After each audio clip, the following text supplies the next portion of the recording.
L'examen de la région cervicale va permettre la palpation et l'inspection, bien sûr, des aires de projection des glandes salivaires, notamment des loges parotidiennes et des loges sous-maxillaires. Alors cet examen se fait face au malade et puis derrière le malade, le cas échéant. La palpation de la parotide s'effectue dans l'aire de projection de la loge parotidienne, c'est-à-dire en arrière de la branche montante de la mandibule, à partir de la région de l'angle mandibulaire, et au-dessous du lobule de l'oreille. Il faut savoir que les tumeurs de la parotide peuvent déborder en arrière la région du lobule de l'oreille et venir jusque vers la région occipitale, qu'en avant, elles peuvent évoluer vers l'orifice du canal de Sténon, c'est-à-dire que des tuméfactions qui se trouvent à plusieurs centimètres du pavillon de l'oreille en direction de la partie médiane de la joue peuvent tout à fait appartenir à la parotide.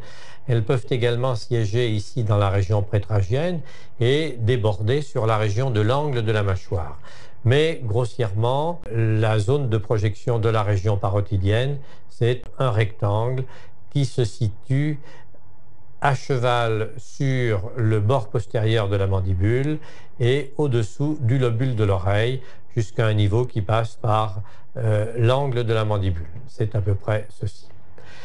Pour ce qui concerne la région sous-maxillaire, eh bien, la glande sous-maxillaire est située dans une loge qui est abritée par le bord inférieur de la mandibule et dont le pôle postérieur se situe à 1 cm environ en avant de l'angle de la mandibule. Voici la zone de projection de la région sous-maxillaire.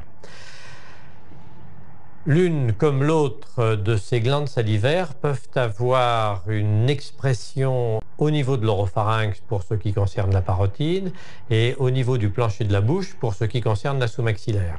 C'est-à-dire qu'un prolongement pharyngé de la parotide va se manifester lors de l'examen du rhinopharynx par un bombement vers la ligne médiane de la paroi oropharyngée latérale et donc la région amygdalienne va être refoulée vers la ligne médiane. Pour ce qui concerne la sous-maxillaire, l'idéal c'est de faire un palpé endobuccal, ouvrez la bouche, avec un doigt introduit dans la bouche palpant le plancher et l'autre doigt agrippé sous la mandibule. En effet, c'est la meilleure façon de faire le partage entre une adénopathie du pôle postérieur de la sous-maxillaire qui ne sera pas mobilisée par le palpé bidigital et une tumeur de la sous-maxillaire elle-même qui va être mobilisée par le palpé bidigital et que l'on percevra au niveau du doigt qui est externe.